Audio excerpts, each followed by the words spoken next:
All right, so we are to the end of the book now, and we are on the last few chapters, page 148, and we'll be finishing up tonight on page 159, The Essence of Zen, the Teachings of Sekkei Harada,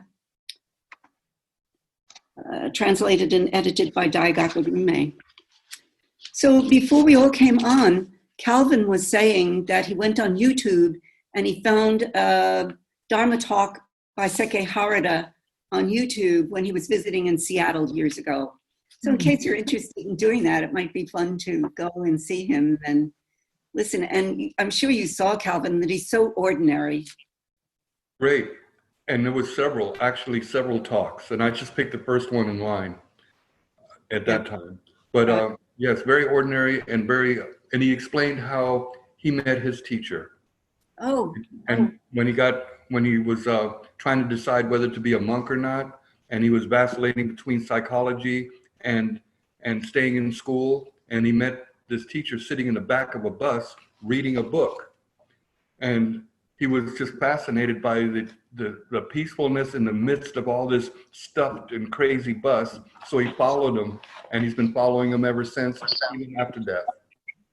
Wow. Well, of course, his teacher is the next book that we're going to read, who is Gien Inoue Roshi.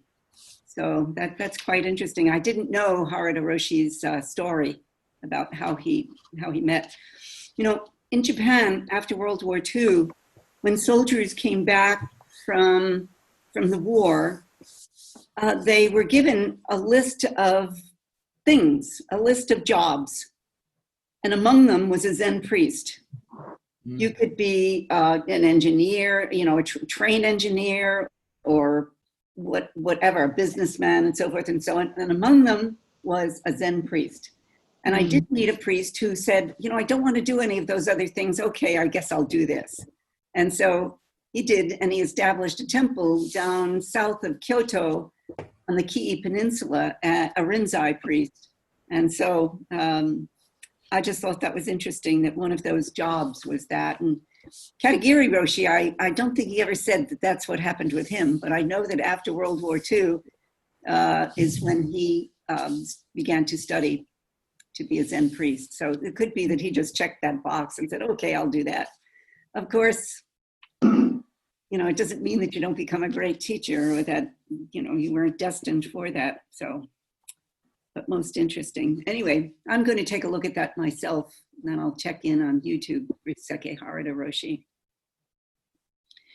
So we have the Zen within movement and Zen within stillness chapter first. And of course, it's the question I often ask, what are you going to do when you get off the cushion? And what happens then? It's Dogen Zenji's koan to us, the actualizing the fundamental point is how does Zen practice travel with you in the midst of stillness and in the midst of movement? So it's a fundamental koan that we all carry. How shall we go? How do we do the next thing? And how do we not get stuck on the cushion either? And at the same time, carry the cushion with us and not get entrapped by stillness either.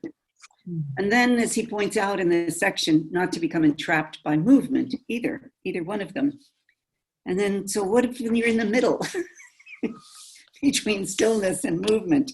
I think he talks about that too. Don't get caught there either. Don't get stuck and trapped in any of it.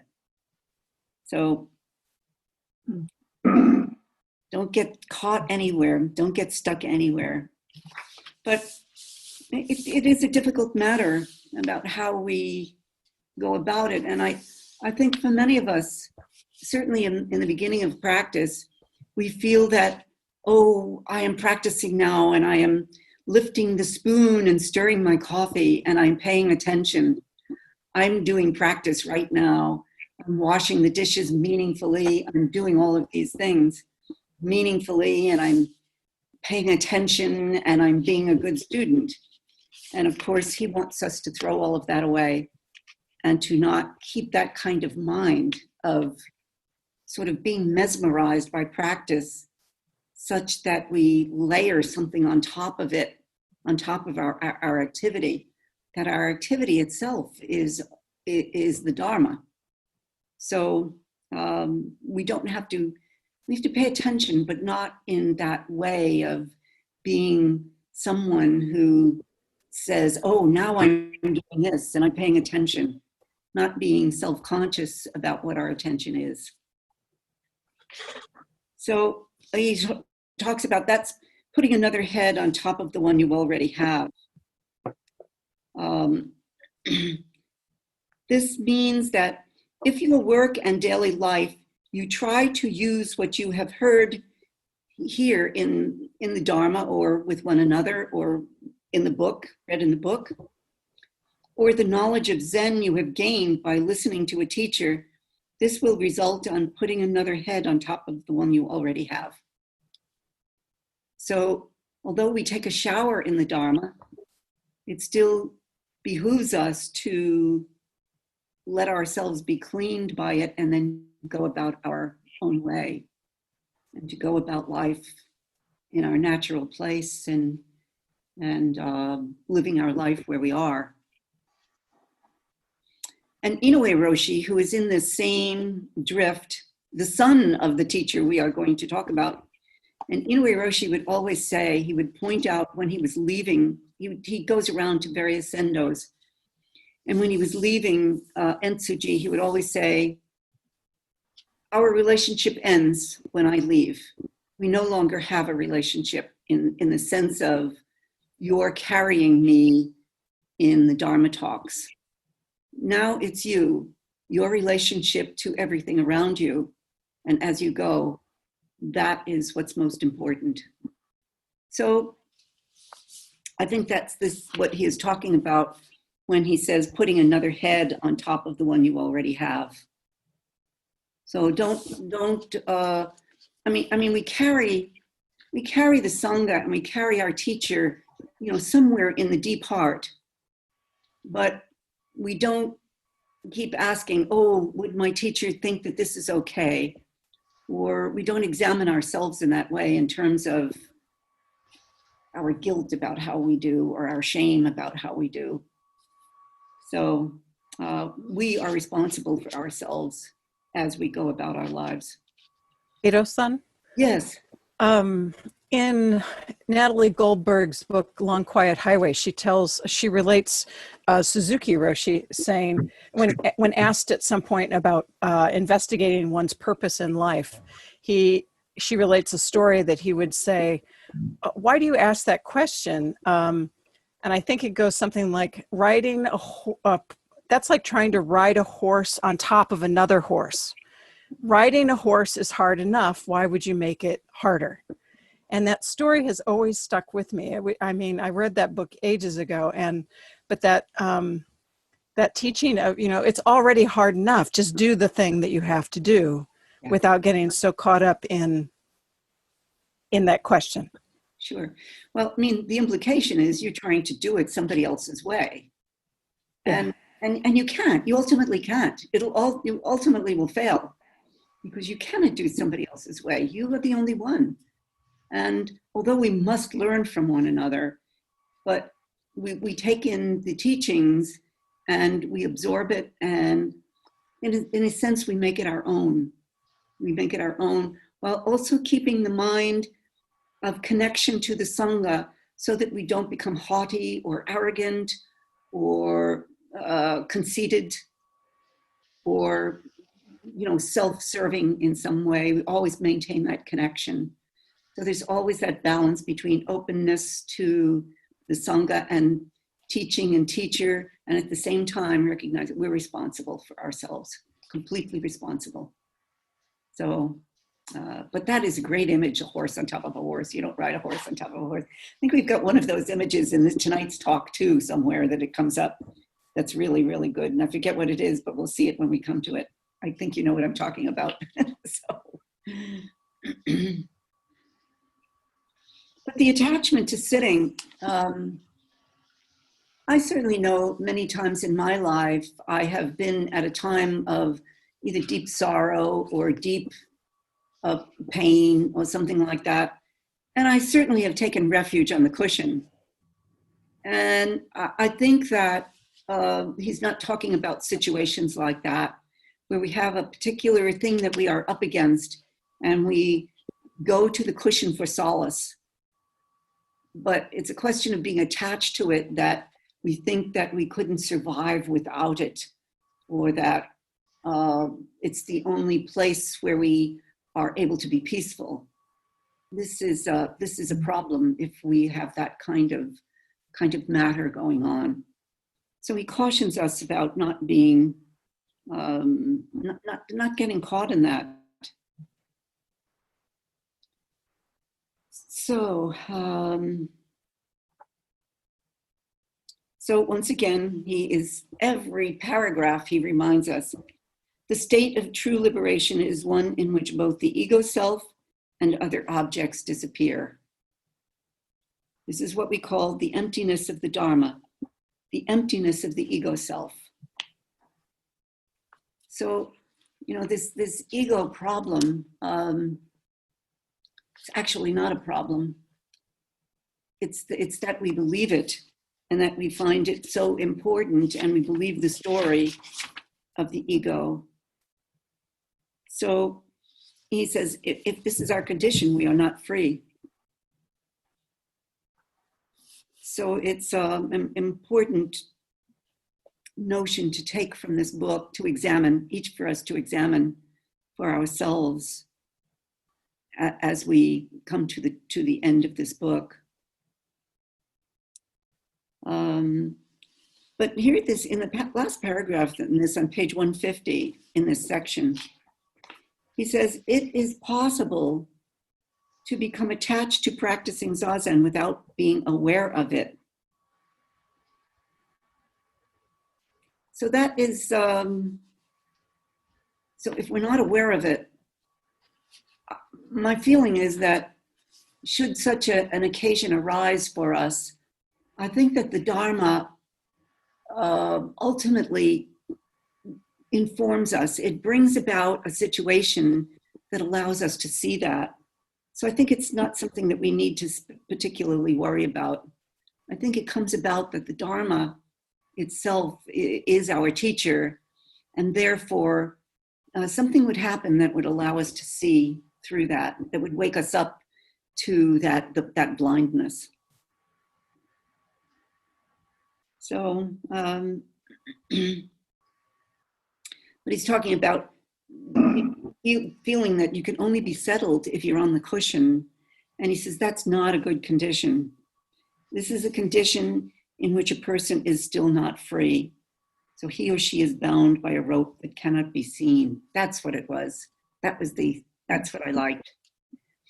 He or she is bound by a rope that cannot be seen. What a great image, like a horse on top of a horse, but a rope that cannot be seen, bound around, and catching us, entrapping us. So any questions in this section?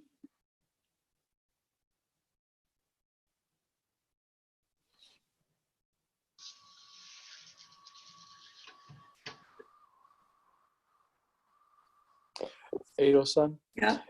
I have been thinking about in practice of Zen and movement. What is the difference between that kind of self-forgetting, ego-forgetting immersion in the task at hand in the moment, and getting like lost in thought? I mean, because a lot of times during the day, I'm neither doing that sort of overweening, am I mindful thing, nor am I doing this sort of like fresh, on the spot, authentic, this is the moment kind of Zen and movement. But instead, I'm just chasing my tail. Yeah. I'm just wondering how to tell the difference. Well, I mean, it is a kind of a dream state that we can dwell in, a kind of an unconscious dream state in which we know where we are and we know what we're doing, but we're in a dream state in essence, not conscious, not fully conscious. Sometimes that happens when we drive, doesn't it? When we're driving the car, and we're just not quite exactly there. We're maybe on a long drive and just cruising in a state that is not quite there. So that's an important thing to recognize, and to come to terms with. So it's you're not bad for it. I mean, everybody's got some time of that because of it, but it is not fully awake. It's not fully present. And whether it's dangerous or not in your life, depends on what it is you happen to be doing. So if you're using a chainsaw, you want to be awake. So you want to be right there. Know what you're doing. If you're just sitting having a cup of tea and you're staring out at the trees, we all get those dream states that we engage in. So if there's too much of a dream state, then one would want to practice in a more present way, so that we don't revert to some unconscious state, which maybe, I suppose it could have psychological implications to it, but it could be avoidance, it could be resistance, it could be a whole bunch of things that one is engaging in that state of mind to avoid something is possible. But that's for each to examine for themselves. But at the same time, I want to say that we probably all have some period in a day in which that happens and where we are there. So I have a question related to that. Yeah. And that's, I experienced this all the time, a lot of the time. And in, say, I'm doing a repetitive task, maybe just doing the dishes, and my mind is elsewhere. I'm thinking about other things. And so I'm not at that point really aware that I'm thinking of those things. I'm just thinking. And I'm also doing the dishes. So is that the Dharma as well? I mean, is that I don't know. I may wake up and say, oh, I'm doing the dishes, but then I'm off on another thought. And those thoughts just come continually, they just, how they do, they come and they go. So maybe that's like Zazen, like when we say, I was going to say that, tell me if that's different from Zazen. Okay, all right, got it, thank you. It isn't, and Harada Roshi said that stream of thinking is just the Dharma.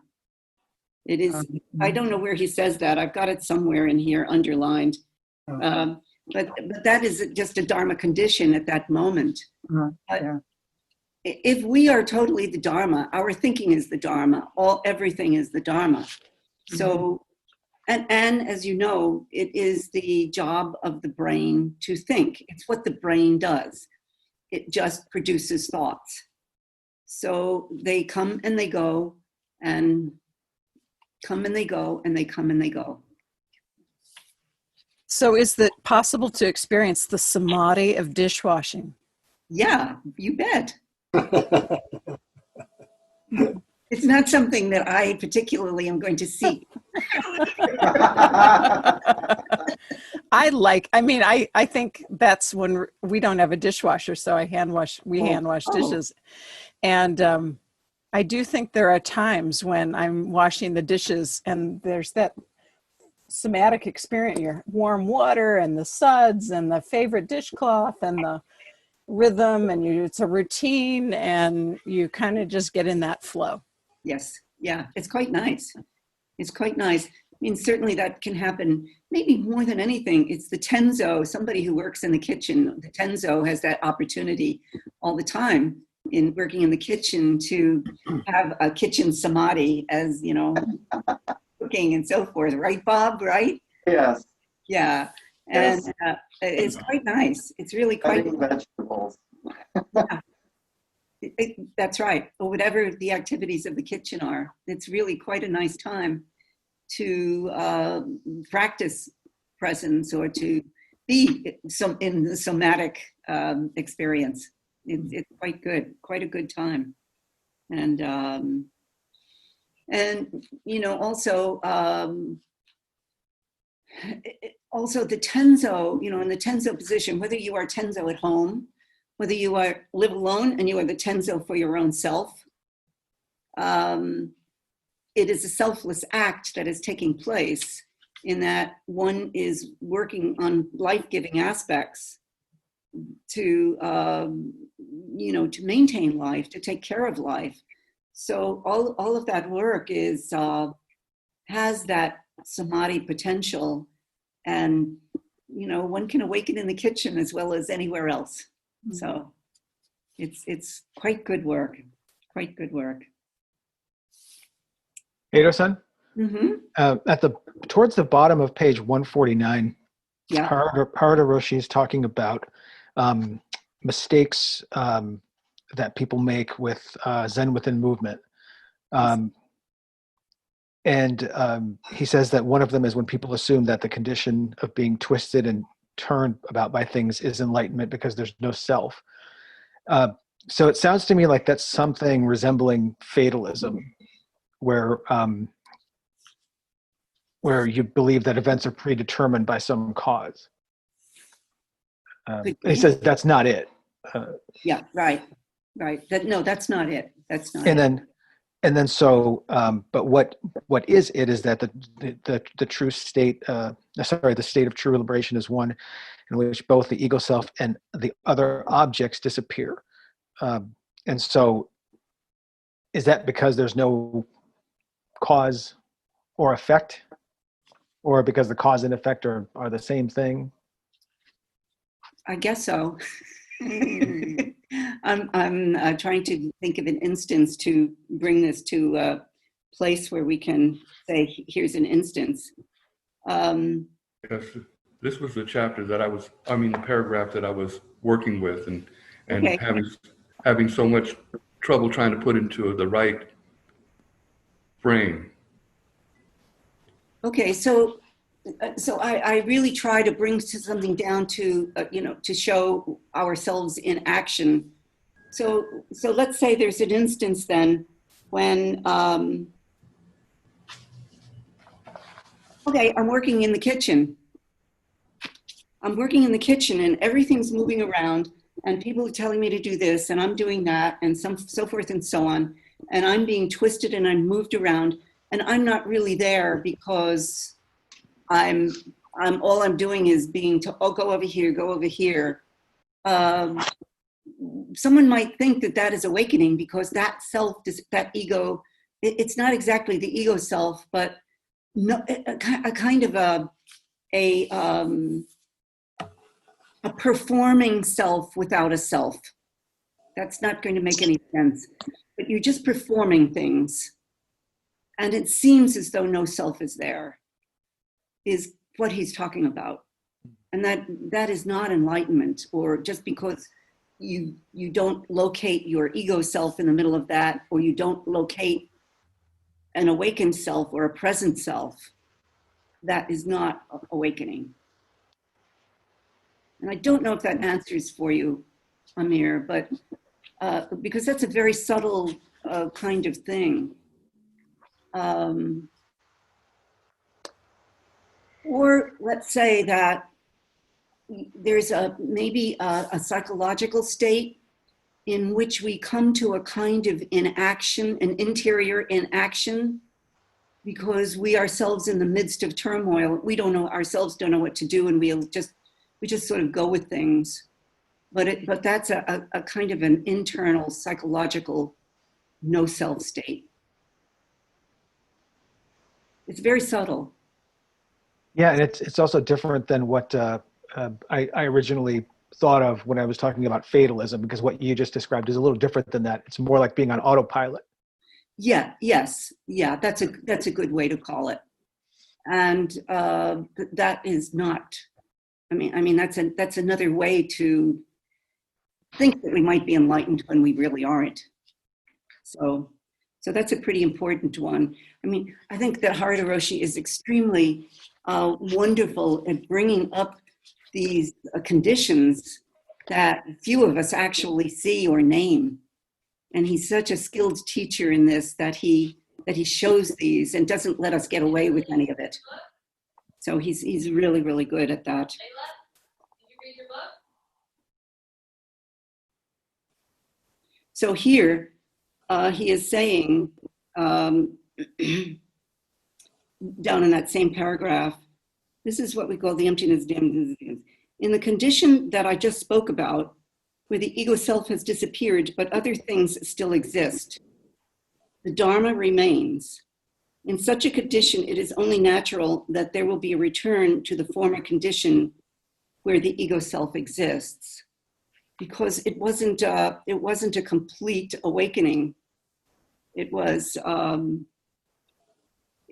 condition of he calls it the emptiness of the ego self, or a condition in which it appears as though the ego is not there. But everything else still exists. So it's very tricky stuff, this business of awakening. But I also see that he doesn't have any judgment about that, where I might say, well, this isn't really it, so therefore this is bad, or, because then he goes right on to say this refers mainly to Zen within movement. So, and he talks about homemakers and working around cooking, washing dishes. And that is, the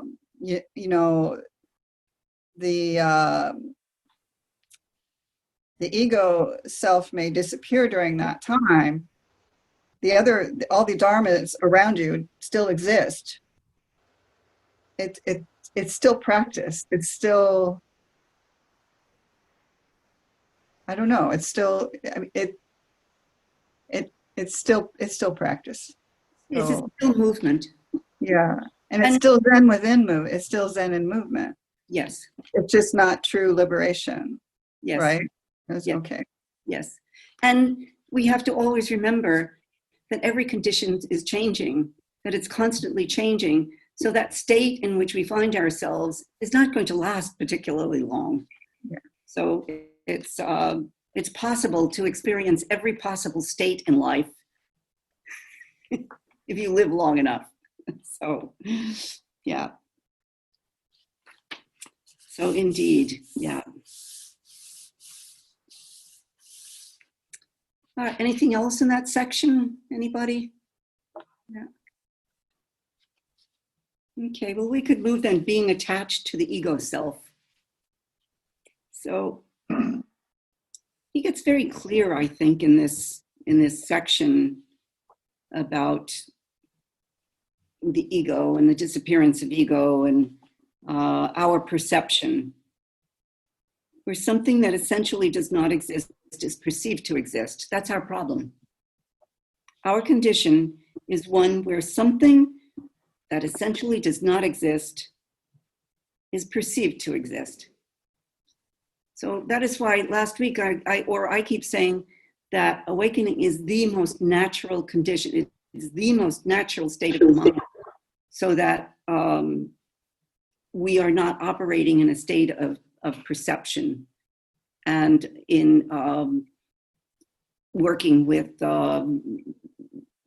subject and object. Subject and object disappear. And so, but he says that this is why we suffer, because we make subject and object. Something that essentially does not exist is perceived to exist. This is why we suffer. I mean, that's so simple. And, but he does ask the question, where is the ego self?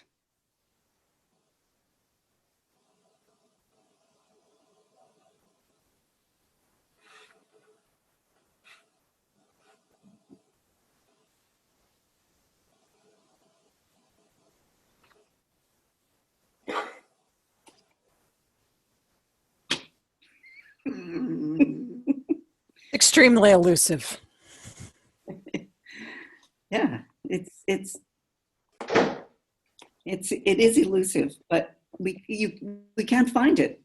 We can see that we engaged in some action of some kind that was egotistically generated, but we still can't find the ego. We still can't find it. We can look at the past and say, oh yeah, that is. And we could see it at the moment that we are in the midst of that behavior. But we see ourselves in action of some kind. We see the mind in some way of thinking. And as soon as we see that, it's gone.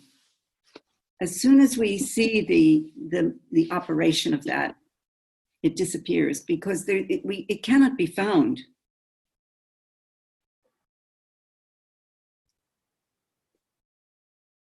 Just cannot be found.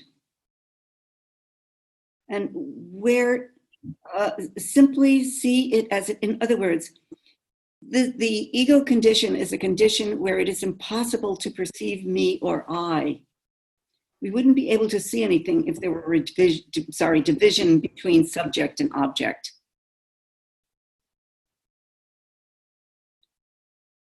I probably need to go back another sentence on that. When you open your eyes at once, without the least separation, things are visible.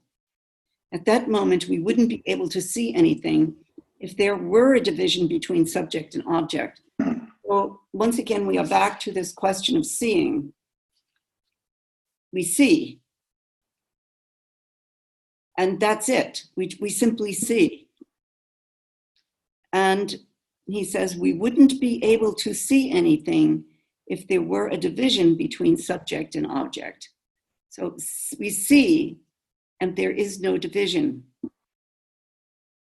What we see is in us, no inside, outside. We see, and we are completely that which we see. And in that, there's no me or I when we see. It says it's impossible to perceive me or I in that direct action of seeing. It's seeing. And I'm not going to say just, it's seeing.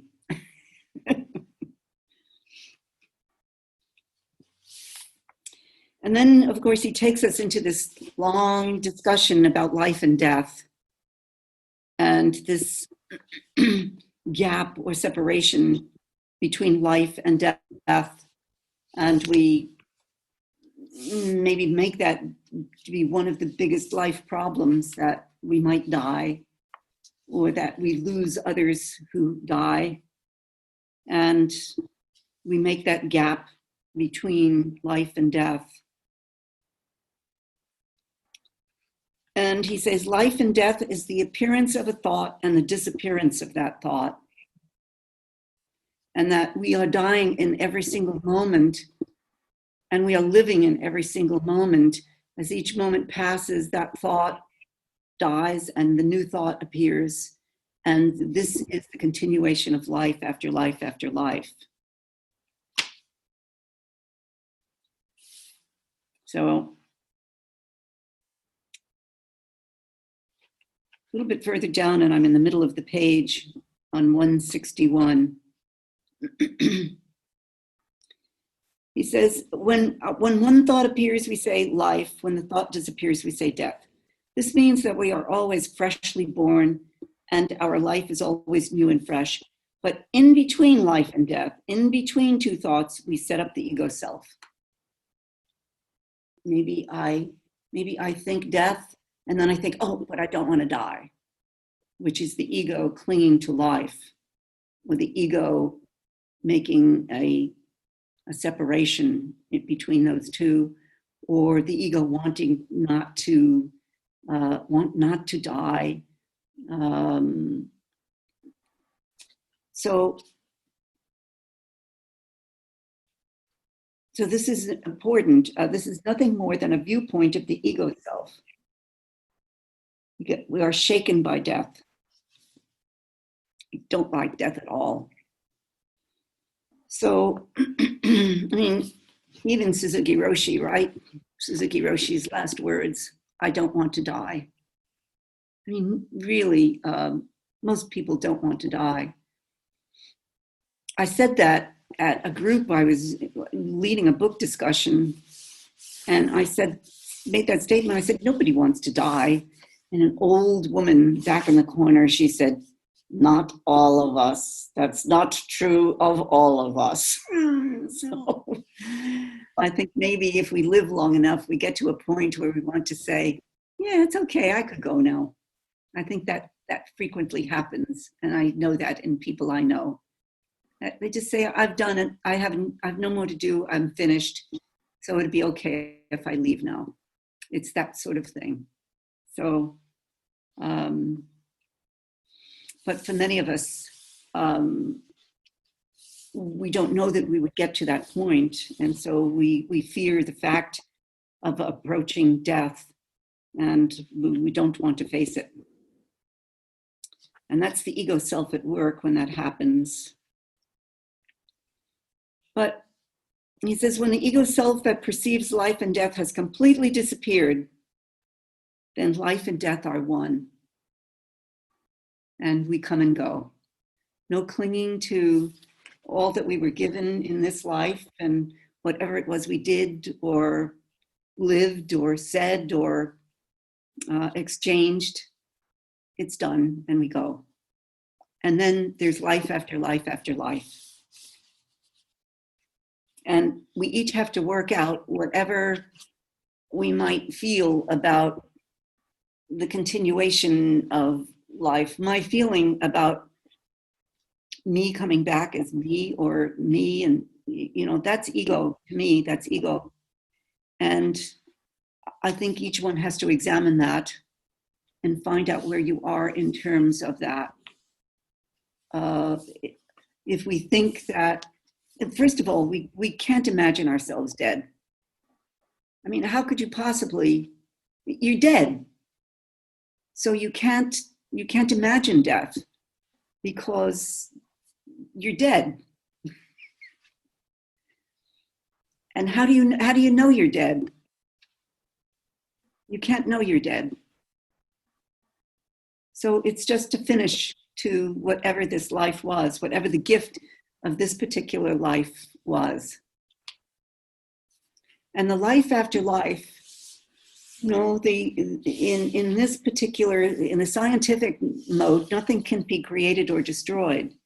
So whatever atoms leave this body, they go somewhere and maybe somebody else picks them up or something. I don't know.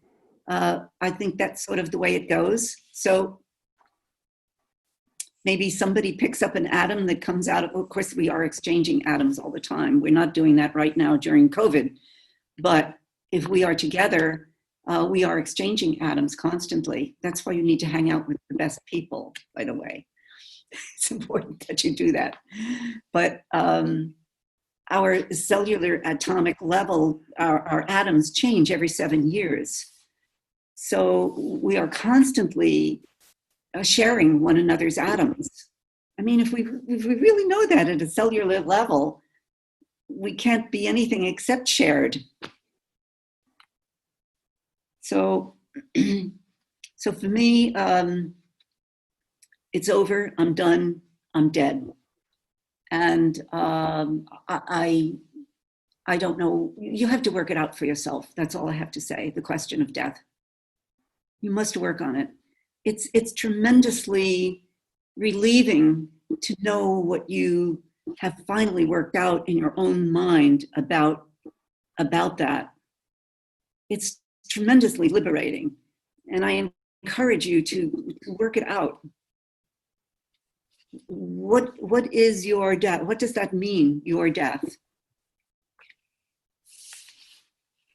We can't imagine ourselves dead, but we can consider the problem of our own death, of our not being here in this form. And it's really important to work that out. Ado, Yes. this paragraph and what you were just saying reminds me of one of my favorite Suzuki Roshi quotes, and that is, "You will always exist in the universe in some form." Yeah. Now that's nice. That is true. Absolutely. Yeah. The issue is that we're all billions of years old. If we are sharing any atoms, or anything that came up out of the earth, which we are, we're billions of years old, each of us.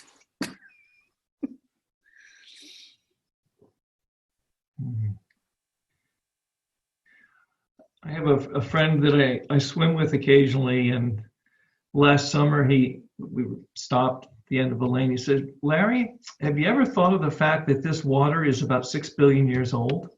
Uh-huh. Yeah, it is. It's just astonishing. I mean, we are that old.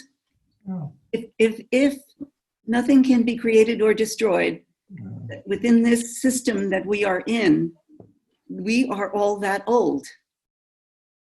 And everything else is too. So the idea of something new is a dream of some kind.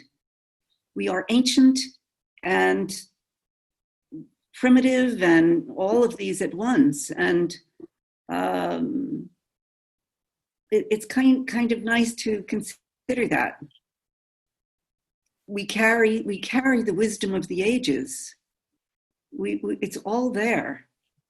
So we need only to access it, and to as Harada Roshi says, move the ego out of the way to have everything accessible to us, to have that peace and wisdom totally accessible to us.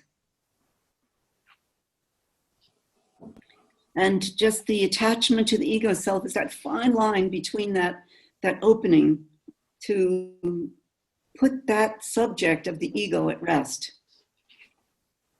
Is to put it down and not carry it around. It's also like a horse on top of a horse. I really like that, Karen. The ego is the horse on top of the horse. So, can I ask, is death considered a problem? So if we are to consider death, is it a problem? Is it, are we supposed to think about it? For example, I already have my little plot bought where I'm to be interred. And I have my ceremony, figured a little bit. But then the question is, if we're to keep death before ourselves in a way, I mean, we have no choice in our modern right now time. I mean, we're told about people dying all the time now, but I guess I'm not quite sure how to ask the question about the problem, if it's a problem. I guess there's mourning, there's sadness, there's the grief. I don't know. Something just struck me about the word problem. Well, it's a problem if the ego self fears it. Okay. I think it's that simple. If our life is impinged in some way by the future notion of death, by the death, future death, or if it's a fact. Yeah. So far, nobody has avoided death. There's not a person who has avoided it. And even the Buddha, Jesus, Allah, everybody, and the other thing is that nobody has sent a postcard back from wherever they've gone. So Yes. That's the other piece, is that we don't know that there's any place to go afterwards. So I guess when I say problem, I mean that. Have you worked out, whatever you think about afterlife, or, have you worked that out? It's worth working out. It's quite liberating to figure out what your view of life after life after life is, and whether you hold a view of afterlife of any kind. Thank you, Edo-san. Mhm. Son, if I could share something and build on that, actually, I have probably, like a lot of you, I have the habit of reading many books, or not many, but multiple books at the same time. And so when I find connections between books, I run to the other book and say, "Oh, I think he's talking about the same thing." Well, I'm reading a book by Jiddu Krishnamurti, and it's got a section about death too. And I think what Gilda asked, there's something I just want to quickly share. Sure. So, and I hope this isn't too far of a digression from what we're talking about. Oh, But he says, no. We were all busy reading Krishnamurti in the 60s, so go right ahead. For many people, he says, death. For many people, Krishnamurti was the entrance to Buddhism. So please go. So death is an ending and has extraordinary importance in life. When one looks holistically at life, then the dying, the living, the agony, the despair, the loneliness, and the suffering are all one movement. When one sees holistically, there is total freedom from death. There is a sense of ending, and therefore there is no continuity. There is freedom from the fear of not being able to continue, even though the body will be destroyed. So it's this idea of seeing holistically life and death as one movement. Is what he's talking about, a little bit over here from what we're talking about, but I think. Oh no, Krishnamurti is an important teacher. Krishnamurti gets right down to the heart of so many things, and so that's exactly right. That's exactly right. So it's so the question is the problem of the fear of death, the fear of loss, and that's exactly. Then it's a problem. Otherwise. And the other side is that if we did not have death, life would not be the same thing. It would not be as precious and important, and it is all of those. And so, but to cling to one's self as self-important, that is the problem. If we are engaged with all of or the recognition that we are not separate from anything, holistically, the movement from one to the other we can accept easily, or at least we can learn to accept easily, or more easily.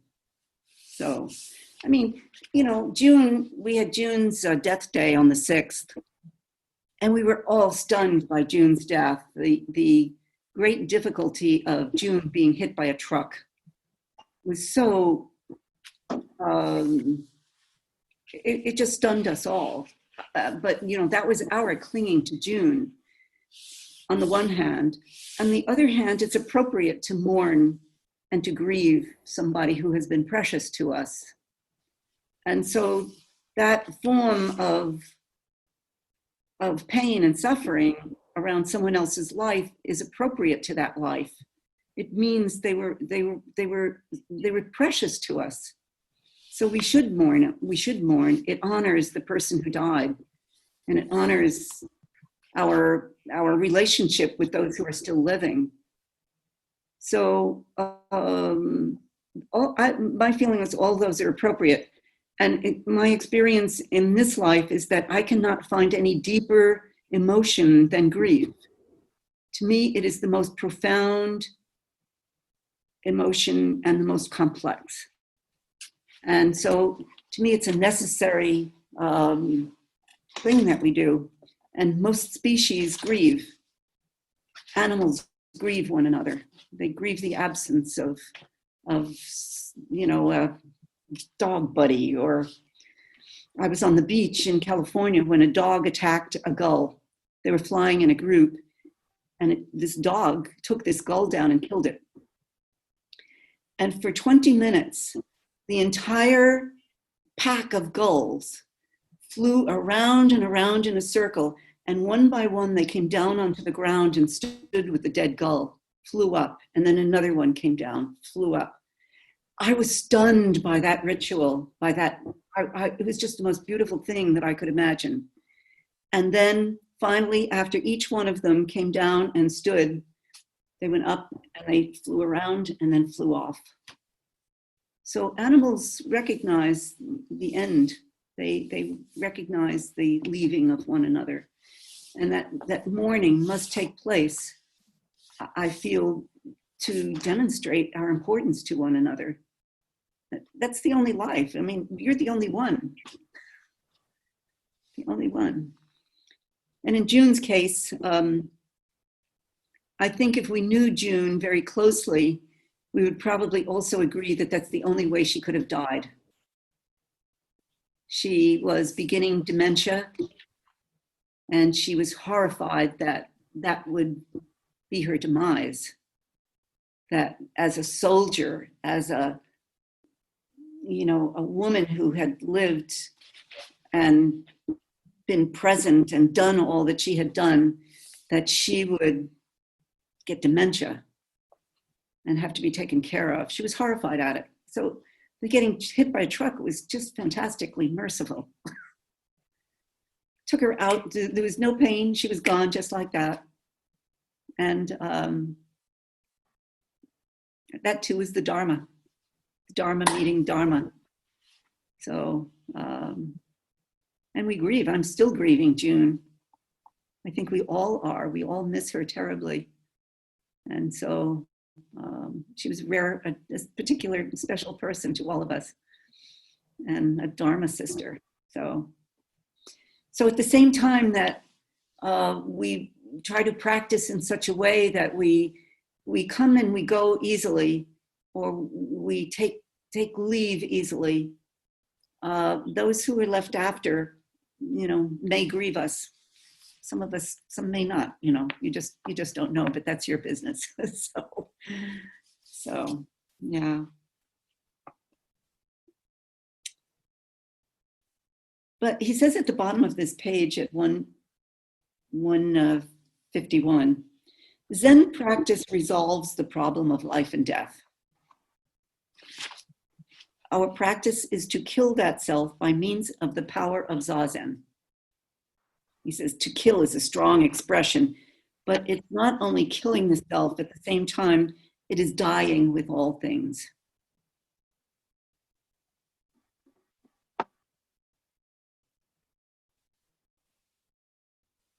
So it's called dying the great death when we let go in such a way. It's not sad or lonely.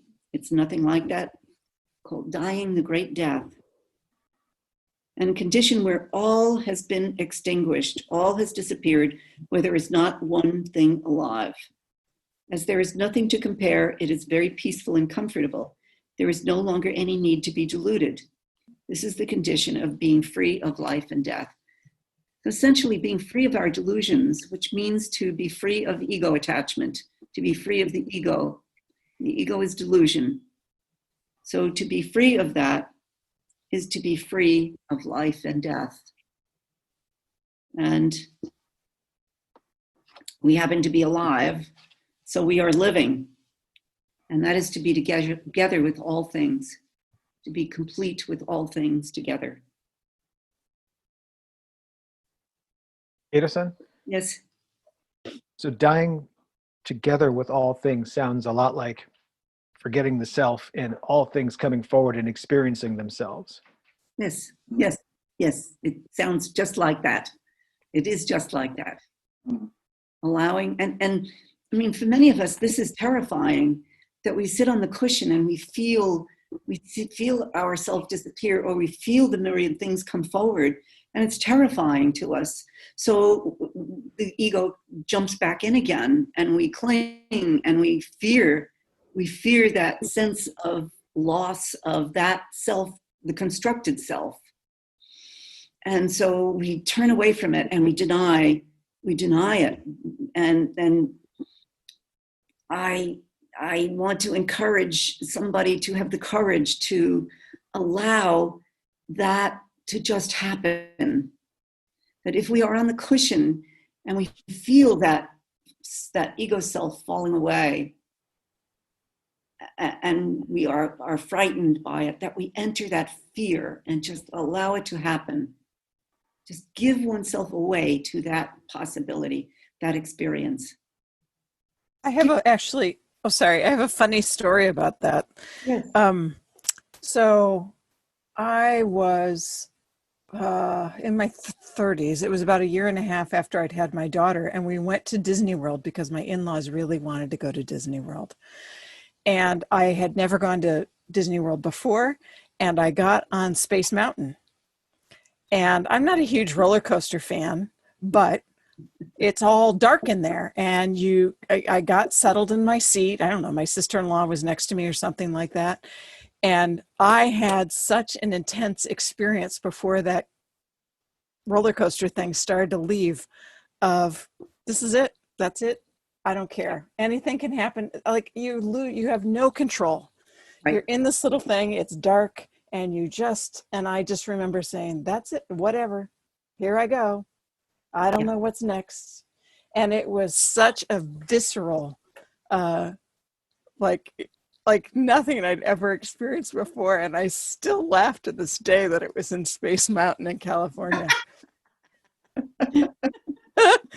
Well, the Harada Roshi is going to tell us in one of these paragraphs that it's usually someplace like that. It's usually zazen in movement is when people have their big experiences. So, but that's a good story, Karen, and it is like that.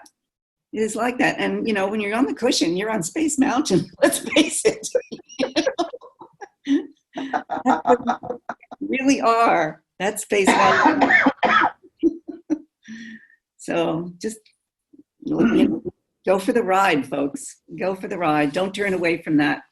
Don't allow the fear to be bigger than you at that important moment in which the Dharma arrives, you know, ready to wash over you. Don't turn away. Don't turn away.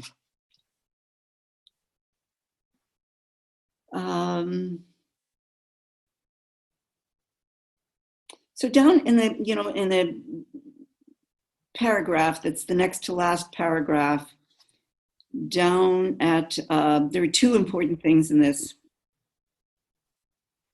He tells us here, it's not possible to be aware of your own death. Normally, we say a person has been born and a person has died, but this is nothing but the viewpoint of the ego self. And then he says, people usually think their life starts with birth and ends with death, but this isn't the reality. It is nothing but the life. It's the life of the ego self. We say we're born and we die. To realize that there is an essential self that does not undergo birth and death, and then look for it, is Zen practice. This is the way of Buddha and must be the goal of human life. Big underline. I forgot my pencil, but that's the big underline. To realize there is an essential self that does not undergo birth and death, and then look for it, is Zen practice. This is the way of Buddha and must be the goal of human life.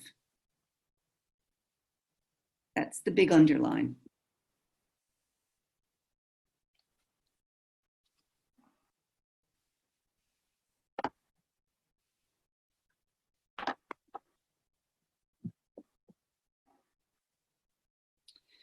And then there's this question of lack that comes up in the next paragraph. I mean, you know, many of us feel there's something lacking. There's something missing in life. Or there's something, you know, what is it? This existential angst of something missing. And delusion is the fight between the true self and the ego self, the true self and the ego self. And this ego self is the part that feels the sense of lack, of course. It's the ego self that is evaluating, that is judging and sizing things up and wondering and, you know, disagreeing, all of those things. So it's the ego self that feels the sense of lack.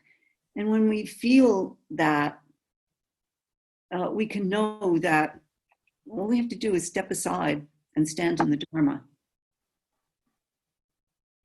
Just step aside and stand in the Dharma. Because that sense of lack is quite painful. I mean, we've all had it. We've all had such a time. Maybe we don't have a partner and we're looking for a partner. Or maybe, we feel a sense of lack, or we feel inadequate. Anything like that is just the delusion, ego delusion. And when that occurs, we can recognize it and stop and say, wait a minute, how is it to stand in the Dharma at this moment when I am feeling a sense of lack? Was to stand in the Dharma is to be completely at home with everything, to be completely, fully at home.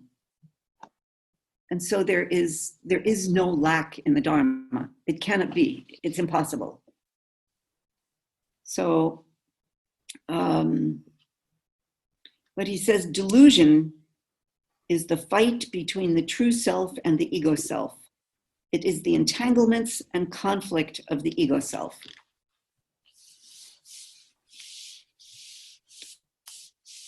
Once again, he wants us to do our due diligence and grasp the true essential self. And then he finishes this section. In the Lotus Sutra, it says, seek the real self with an adoring, loving mind, with a thirsty, longing mind. With this attitude, please seek the true self. Buddha's practice must be done reflecting the same attitude as being in love. Isn't that wonderful? Isn't that beautiful? I would like you to search for the true self with a loving, longing mind. That is that's so true. It's so beautiful. It is, first of all, the question of love. We can't be worried about somebody loving us. It's the action of loving that is important in life, not whether somebody loves us, but that we love and we know what love is. And so the attitude of being in love is the attitude of being with the truth of Dharma. Loving, longing mind. So, very beautiful. I thought that was a very beautiful sentence. With this attitude, please seek the true self. Buddhist practice must be done reflecting the same attitude as being in love. And everybody's been in love at some time in their life. Everybody has, of course. I would hope so. I hope for you that you had that experience. And if not, you can experience it newly by bringing this attitude of being in love, Before moving on, may I ask a question, clarifying question? Preceding paragraph, I also highlighted the last couple sentences in the third paragraph on 152. To realize that there is an essential self that does not undergo birth and death and then look for it, it is Zen practice. Mm-hmm. And perhaps, as usual, I'm putting too much emphasis on specific words, but I circled to look for it as compared to finding it. And to my eye, looking for something in our practice is it's dualistic. Who's doing the looking? Would it not be my ego self? Whereas if I find it in my practice, then I have found the true self. Sure. Ego self has dropped away. So when you first came to practice, were you looking for something? Yeah. Yes. Yeah. Yes. I mean, we are all looking for enlightenment. And if we did not carry that attitude of looking for, we wouldn't proceed, and we wouldn't keep the same intense activity around it. So we have to hold that kind of attitude to look for it. We also have to recognize it when we see it. So there is a looking that takes place. And he might mean that in a fairly soft way. He doesn't mean seeking mind, because he has talked about that earlier. Right. Not engaging in seeking mind. Right. But to look for it, that is to say, how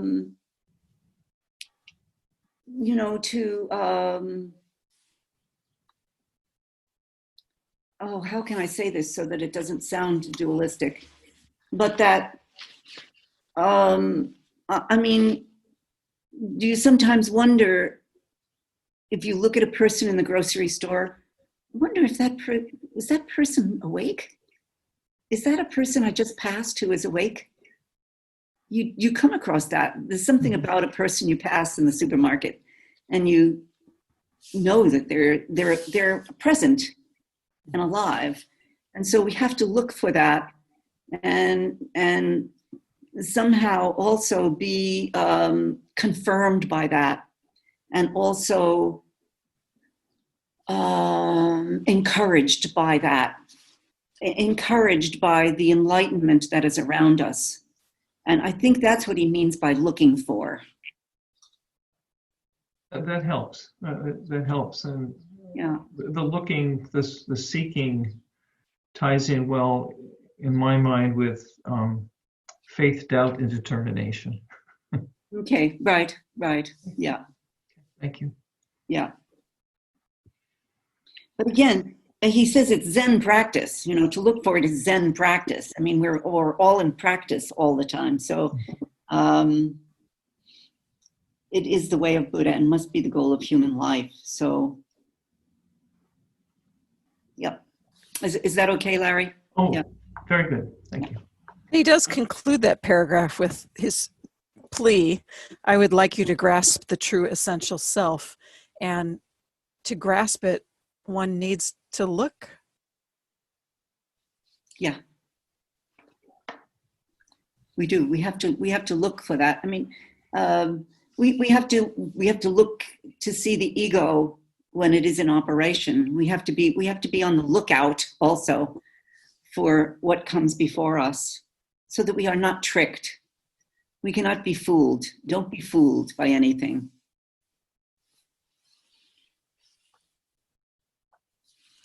All right.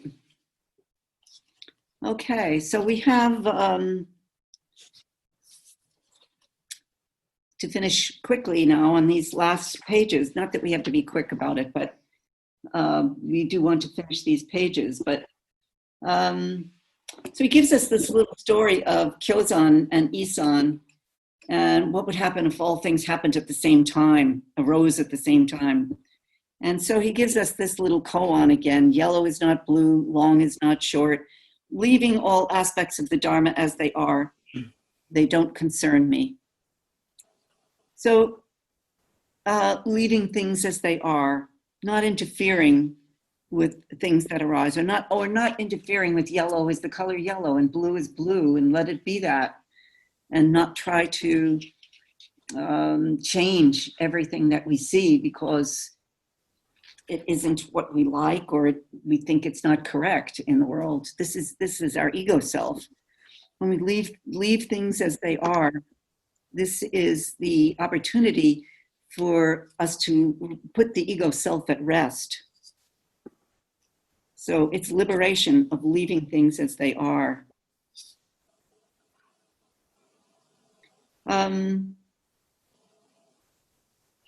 Let's see, on the next page then, on page 194.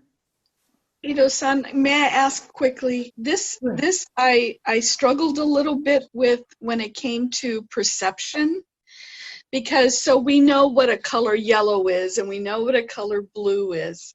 And then I got to thinking or wondering, that's a whole different way of leaving things as they are than if I'm seeing an injustice being done. Sure. So is it about perception or um, mm, No, your point is taken. If you see an injustice done, you must correct it. yes. That is to say, if things are not realized on the relative world, on the ego plane, we could call it, then we must correct it. The point is to have the Dharma resolved on the relative plane such that it becomes the Dharma. It becomes the true self Dharma. The entire world becomes the true self Dharma. It's going to take many, many, many, many, many kalpas, of course. A kalpa is how long it takes for an eagle once a year to fly past a great boulder and brush it with his wing. Mm. And when finally that rock eventually disappears, that's a kalpa. Just once a year, the brush of a feather. So that's in many, many, many kalpas for this to resolve. But if we see something that is an injustice and we see that, we must correct it. So that is not the ego. We need to know that it is not the ego self in operation, but it's the true self speaking on behalf of the Dharma. That is, yeah. And in Buddhism, we do not allow people to make a mistake in Buddhism. So it's not about Buddhism, but we don't allow people to make mistakes. So if we see that and we feel called to that, we must do so. So, so then he's talking about store consciousness, and down at the last paragraph on 154 of that section, he says that the source of consciousness of the ego self is called the store consciousness. This consciousness is said to be the origin of delusion. And, that question of what is yellow, yellow becomes yellow for us because of a prism that allows us to see color in a particular way. I mean, it's just a scientific fact. We don't have to worry about making something yellow. So this store consciousness at the same time would be, I see that yellow, but it's a little bit too yellow for me, I wish it had a little bit more blue in it. This is the ego self then adjusting the color that is natural. And we all carry the store consciousness, the origin of delusion, and we seek to measure the self that is no self. I mean, even at that, we are measuring the no self. We are measuring our own, what we think is our own enlightenment. We are measuring our zazen. We're measuring those moments that we had that maybe were opening moments. We try to measure and set a value on the self. We assume there is a self. This is the sickness of perception. The biggest sickness is that we delude ourselves by perceiving the self. Big mark, big underline on that piece. I mean, this is so funny when you think of the joke. What a joke we play on ourselves. I mean, that we trick ourselves. We're constantly tricking ourselves into paying attention to the perception of the self, of our own selves. So, yeah, so then we get this little dialogue that he gives us, dead or alive. Why don't you answer? I won't say, I won't say. And on the way home from the funeral, is it dead or alive? I won't say, I won't say. I won't say, I won't say. So what do you say if you were asked, is it dead or is it alive? This is the problem he gives us. Is Tokusan's 30 blows if you speak, 30 blows if you don't. This dialogue between disciple and master captures the problem of life and death for you. This isn't someone else's problem. It is your own problem. Please consider it well. Um, Yes, Can I say something about please. Well, there are two. First, there's the question of the question itself. And there is, he says, I won't say, I won't say. He also says, I won't say alive and I won't say dead.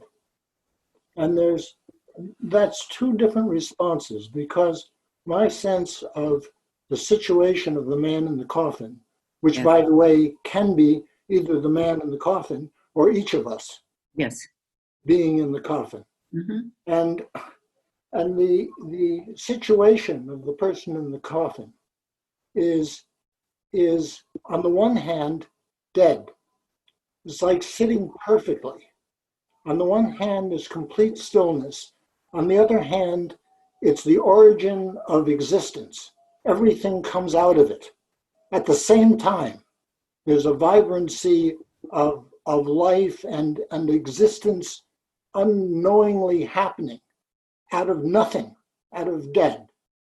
So the situation of the person in the coffin is both alive and dead, actually. Mm-hmm. So the question that's asked is somewhat ambiguous to me, because on the one hand, he says, I won't say alive and I won't say dead, because you can't. The person isn't alive and it isn't dead. It's both dead and alive. On the other hand, in order to help the student, remember, he eventually beats the master and goes away. Yes. And in order to help the student, the master, on the one hand, is answering the question, he's not alive, he's not dead, is, I can't answer this for you. If I tell you, you will lose the opportunity of having that experience of dead and dynamically alive at the same time. And therefore, I will not tell you, because I will cheat you by saying so. Correct. Yeah. You should never answer a koan for another person. Ever. You just don't do that. Because the problem is so exquisite to your finding out. Your coming to that answer is the exquisite moment. So, yeah. So why does he end the book with that exquisite example, do you think? Well, he wasn't writing a book, by the way. This isn't a book. This is talks at sessions. And so maybe it looked like a good place to end, is my feeling, Jerry, because I felt similarly, okay, how is this going to work itself out? And I think that he just thought that, okay, let me finish with a koan and kick it back to you and let you figure it out for yourself once again. And that's all I could say about that, is that he won't answer. He's not going to, Harada Roshi didn't answer anything for us. He told us everything, but he's not going to answer anything for us. And he then told us to forget everything that he said. Yes, that's right. I mean, and so that for me is why this koan is there. It's sort of saying, at the end of the day, awakening is entirely in your hands. Yes. Mm-hmm. Yeah. Great doubt, great faith, great determination, and absolute vulnerability to being undone by the Dharma. Yes. Yep. Thank you, Jerry, for your response. I had very similar thoughts, I believe, in that, is it dead or alive? It's not an either or question. It's both.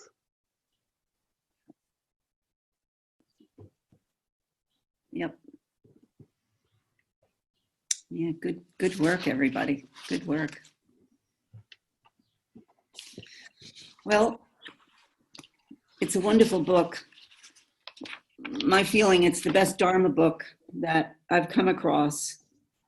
And maybe, we could take it up about every 2 or 3 years or something and start over.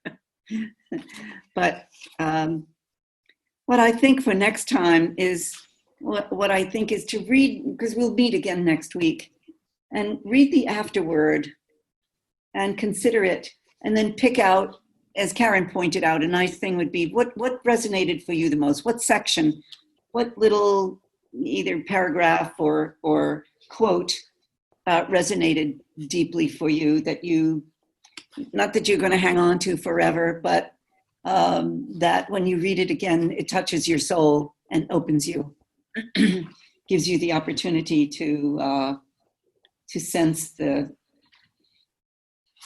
pathway that Harada Roshi has set us on, that we already are on.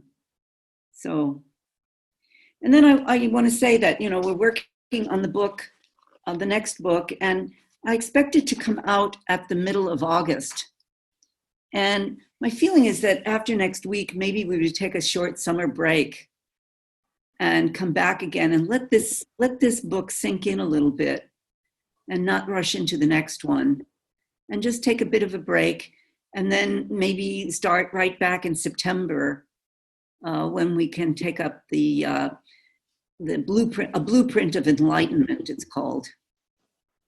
And it's, you know, a study then of Dogen Zenji. We'll be reading Dogen Zenji's treatise on a blueprint of enlightenment, or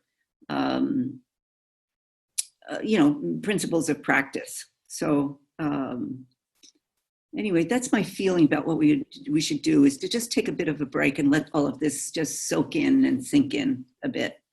I don't want to lose everybody at the same time. You've been so fantastic to come together, and we'll just have to corral everybody and touch everybody and say, make sure you come back after next week, and make sure that we continue, because this says we'll most likely continue even when we come back together. Ultimately, we'll come back. And but this has been wonderful, and the wisdom that comes out of all of you is just so beautiful. And I hope you see that and you feel that. Each one of you feels this is what Sangha is supposed to be, is a shared wisdom, and each one coming forth and teaching from their heart. So deep appreciation for all of your sharing. So much, so nice, so good. So anything else, anybody, before we leave tonight? Michael Long, I forgot to mention earlier, Michael Long was moved over to Mother Joseph, and he's doing very well. He's going to be there until August 5th. He's doing some hard infusion of antibiotics to overcome the surgery to remove infection in his bone, in his back and his hip. And he's very happy with his progress. He's feeling very good today. So, and Mother Joseph is a good place to recover in. So, Mom Joe, what do they call it? This has got a nickname. What is it, Karen? Do you know what it is? Oh, it's called Mojo. Mojo. Yeah. So anyway, and we keep your mother in good thought also, Allison. Thank you. Yeah. So, okay. So, Ado, the next book then, is that something that Temple Ground Press is publishing, or are we ordering that? Yeah, you'll be ordering it. Temple Ground Press is publishing it. And you can order it at a bookstore, your favorite bookstore, or you can order it on Amazon. Or Barnes & Noble. Noble will have it also. Is it available through your press now? We don't send out our own books, Joan. Oh, okay. And it's not published until about the 15th of August. Oh, okay. Yeah. I think what I'm going to do is set up a pre-publication deal. And so I may do that tomorrow with Amazon, and then people can have it sent to them as soon as it's available. Okay. So very excited by this upcoming book, and it's a real treasure. So like this one, but it's just this one's teacher. So it's pretty fantastic. So. Okay, great. All right. So. Beings are numberless, I vow to save them. Delusions are inexhaustible, I vow to end them. Dharma gates are boundless, I vow to enter them. Buddha's way is unsurpassed, I vow to become it.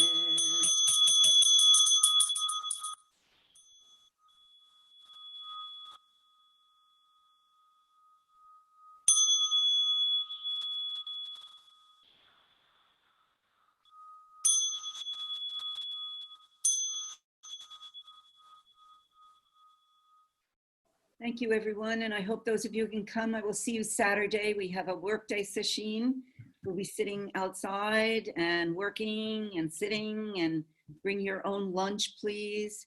We're dedicating this. I thought it would be nice to dedicate it to June, our work to June, because she is someone who almost, well, more than almost anyone, gave 10 years of continual hard practice here, and everything we touch has June's fingerprint on it. So we'll do that on Saturday, and so I'm looking forward, all of those of you who can come, thank you for doing so.